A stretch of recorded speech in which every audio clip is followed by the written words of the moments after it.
Hi everyone! So remember how last week I talked about comic book characters and how they're just exploding everywhere on TV and film? Well, if you want to play such an iconic person, or just any role in particular, you have to first learn how to get into character. And that's what I'm going to be talking to you guys about this week. So I'm going to be going over character analysis, which is the first step, and also some really great exercises that everyone in the industry does, all the way from the very beginning, the very beginner actors, all the way up to A-list stars like Brad Pitt and Kristen Bell. So be sure to stay tuned and make sure I have your undivided attention.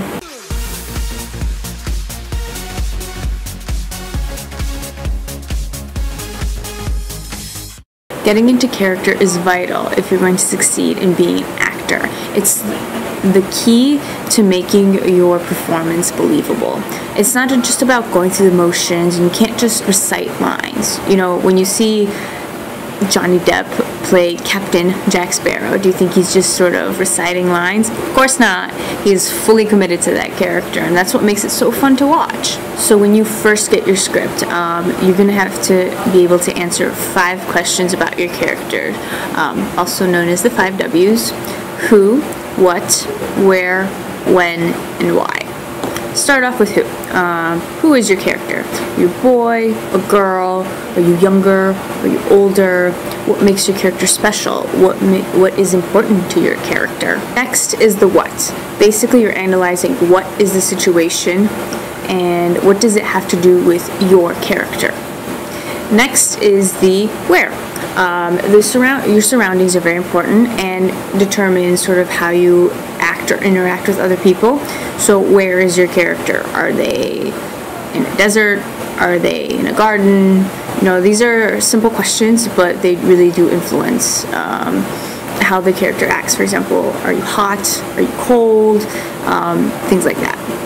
An extension of the where is the when. So when does your story take place? Is it in the past, in the future, in the daytime, in the nighttime? People act differently during certain times of day. For example, how a morning person would react in the at 9 a.m. and a night owl would react very differently. So those are things that you have to take into account. Finally, we have the why. So basically, you're analyzing why does this happen to your character and why do they do the things they do. Basically, you're trying to understand your character's motivation. Keep in mind that, to do this well, it's not going to take 5 minutes. It's a bit of a process. It's going to take a while. But once you have that down, you'll be able to take all the information that you've gathered about your character and sort of put that into motion, and we're going to go through some exercises together. Some you can do by yourself, and there's one that we have that works best if you do it with a group of people, and that's what we're going to be going over right now. First exercise I'm going to talk to you guys about is called observation, or what sometimes people can refer to as people watching. So basically what you're going to do is go somewhere where there are sort of a lot of people around. It helps if they're strangers, and just sort of observe them for a little while.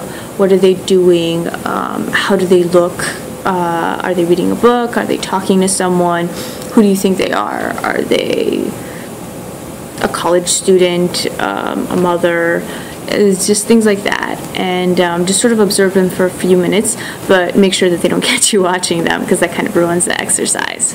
The reason why this exercise is important is because acting is basically behavior, and so once you can sort of learn how to observe other people's behavior, you can learn how to react to that behavior, and it really helps, especially when it's time for you to actually get into your character and sort of stay in your character. The second exercise that we're going to do is called picturization.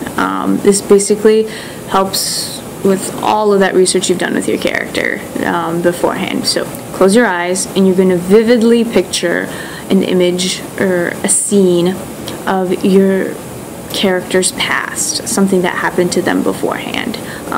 If by some reason your character has like amnesia and has no past, you can just take a scene from your script to something to work with.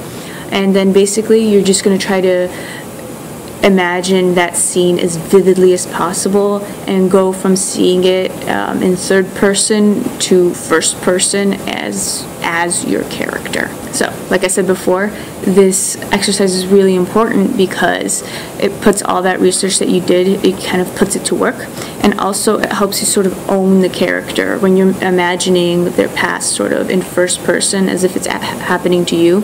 It helps for when it becomes time for you to, play your role or your character. It's much more natural. This last exercise is called Party Quirks. This one works best if you have a group of people, about 3 or 4 with you. So basically the exercise goes, one person is the host, and then you have your party guests, and each party guest will have a weird little quirk about them. For example, thinks he's Madonna, and then as the party guests come in, they interact with the host, and the host has to guess what their quirk is.